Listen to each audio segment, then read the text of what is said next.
Hai guys, selamat datang di YouTube channel Naksir Sneakers. Dan kali ini kita baru aja kedatangan sepatu basket terbaru dari Baller Bro yang namanya BB Cruise. Harganya 399.000, tapi rasanya rilisan kali ini tuh berasa lebih niat gitu dibandingkan dengan sepatu-sepatu Baller Bro sebelumnya. Baru kali ini gue tuh ngeliat di postingannya Baller Bro, mereka ngejabarin secara eksekusi desainnya dan beberapa implementasi teknologi yang emang diupayakan untuk perilisan sepatu ini. Meskipun awalnya gue juga nggak langsung percaya ya, karena harus dipegang dulu, harus paling nggak dicobain dulu di lapangan sehingga gue bisa ngasih pendapat yang valid ke kalian. Zaman sekarang tuh kan kayak apa sih yang nggak bisa digimikin, semua kan bisa digimikin ya. Sering gitu kita ngelihat produk di sosmed sana yang rasanya itu overclaim, dikasih banyak feedback yang positif, padahal juga nggak seharusnya kayak gitu. Dan di video kali ini kita sih bakal bedah sama-sama sih gimana feel yang gua rasain waktu nyobain sepatu BB Cruise ini pertama kali. Dan ternyata setelah megang sepatu ini ada dua bagian yang rasa-rasanya tuh cukup diperhatikan sama Baller Bro untuk menunjang sepatu ini dari segi support dibandingkan dengan beberapa rilisan sebelumnya. Yang pertama kali langsung gue cek adalah di bagian heel counter yang entah kenapa kali ini berasa lebih substansial dibandingkan dengan beberapa sepatu rilisan Baller Bro yang non pro ya guys. Jadi kayak yang Baller Bro BB Gravity kemarin, terus yang seri Student Toe, ini kayak berasa lebih mantep gitu waktu dipegang. Mungkin juga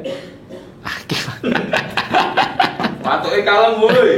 Mungkin menurut gue juga kebantu sama fuse overlay di bagian samping belakang sini dan juga adanya bagian TPU yang menjalar yang pastinya berfungsi untuk memberikan kekokohan di bagian belakang sepatunya. Dan bagian ini tuh bisa dibilang penting banget untuk sebuah sepatu basket karena bagian ini tuh berfungsi buat ngasih lockdown yang optimal supaya sepatu dan pergerakan kaki kalian tuh bisa selaras satu sama lain. Kalau nggak ada bagian ini rasanya tuh bukan jadi sepatu basket yang teroper ya. By the way, fitur ini juga agak beda konsepnya kalau dibandingkan sama sepatu lari, karena kalau kalian tahu sendiri main basket kan banyak gerakan-gerakan yang tiba-tiba, banyak gerakan ke samping, tiba-tiba harus mundur, maju lagi ke depan, banyak pergerakan yang nggak kita prediksi lah. Kalau lari itu kan kayak gerakannya kita udah tahu tracknya akan belok ke sini, kita akan lurus sepersekian langkah, paling nggak gerakannya itu kan nggak yang dadak-dadak banget, beda sama kayak basket. Makanya fitur ini bisa dibilang penting banget di sebuah sepatu basket.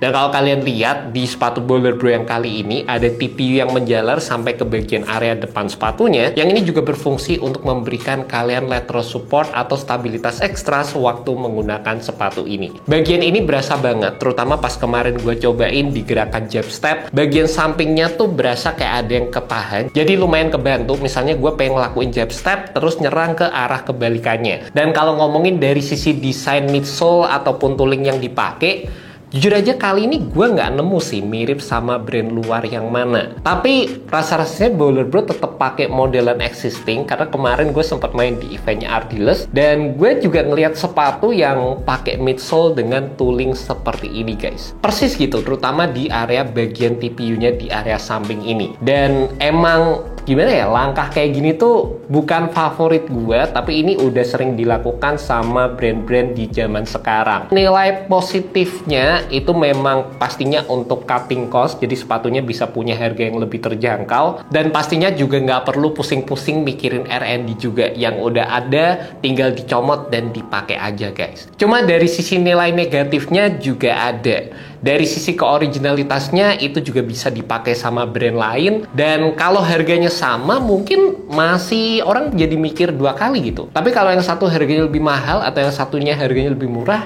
kan bisa jadi bumerang juga. Ditambah juga salah satu alasan kenapa gue mikirnya Baller Bro masih pakai desain existing untuk bagian tooling dan juga midsole yang ada di sepatu ini, karena bagian outsole-nya ini bikin gue keinget sama sepatu Anta Shockwave 5. Jadi emang berasa mirip banget, terlepas di bagian bawahnya di sini udah ada logonya Baller Bro. Tapi ya baik lagi guys, bukan personal favorit gue, Ya, Baller Bro diuntungkan dengan adanya implementasi outsole yang mereka nggak perlu R&D lagi, udah bisa bekerja dengan baik. Pas kemarin gue juga cobain di lapangan basket indoor, dan pola traction yang digunakan juga menurut gue ini terbilang cukup tebal dan bakal aman untuk digunakan di lapangan basket outdoor. Ini sih buildnya asli tebel banget di bagian yang segitiganya ini. Buat gue sih bakal aman juga kalau misalnya kalian mau pakai tempur waktu menggunakan sepatu ini. Juga waktu pertama kali nyobain sepatu ini, gue kayak jadi bingung gitu.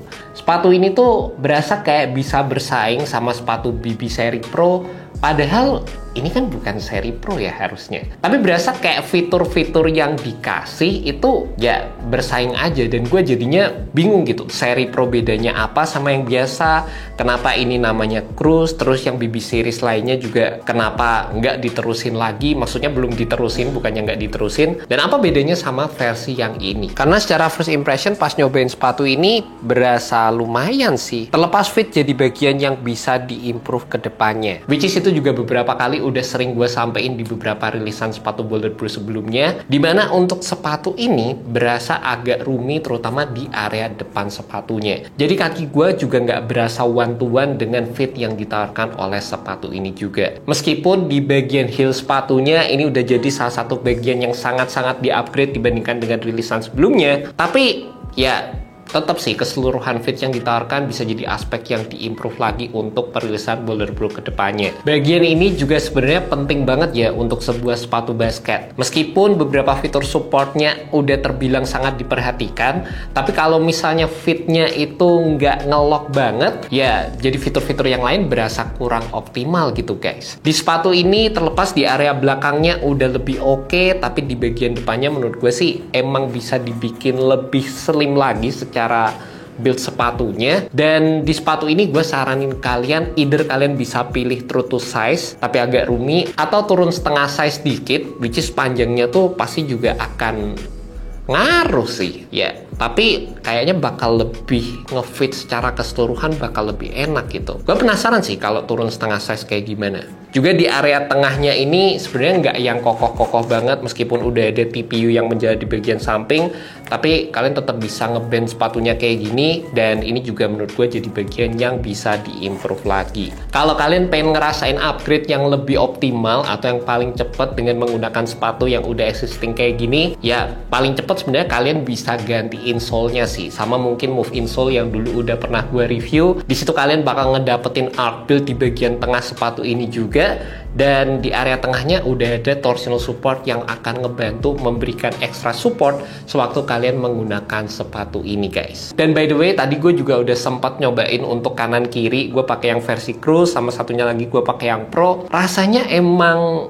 apa ya, versi yang Cruise ini tuh lebih minimalis secara build-nya. Emang yang Pro tadi secara fitting lebih enak dikit gitu, tapi yang BB Cruise ini juga nggak beda jauh-jauh banget, dan kebantu secara heel to toe transition juga berasa lebih smooth. Feedback dari sisi cushionnya juga lebih berasa, sedangkan untuk sepatu BB Pro yang terakhir itu gue ngerasanya secara cushioning agak lebih firm, lebih butuh break in time lagi. Dan di sepatu ini jujur secara pemilihan material juga lebih oke, dimana build materialnya ini lebih fleksibel dan minim break in time secara keseluruhan. Untuk bagian cushionnya di sepatu ini menurut gue sih worth it. Untuk harga 399.000 kalian akan ngedapetin build EVA foam yang menurut gue standar aja, tapi feel-nya juga cukup bisa meredam sewaktu kalian menggunakan sepatu ini. Basic lah secara keseluruhan. Kadang-kadang tuh ya kalau ngomongin sepatu basketnya Baller Bro, kalau misalnya secara cushioningnya udah lumayan gitu, materialnya dibikin agak lebih kaku. Kalau materialnya yang oke, bagian cushionnya berasa agak lebih firm. Di sepatu ini berasa lebih balance aja secara keseluruhan, dan ya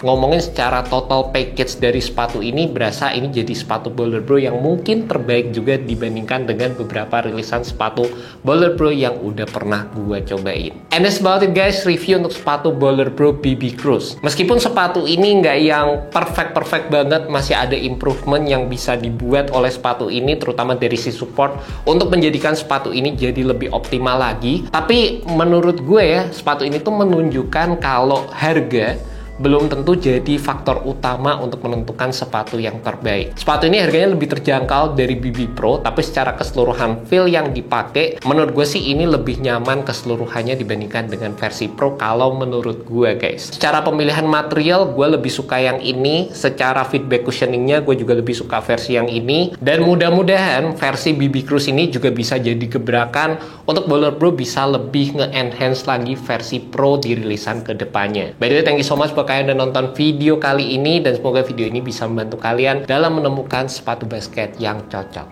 Alright guys, peace. Kurang kokoh.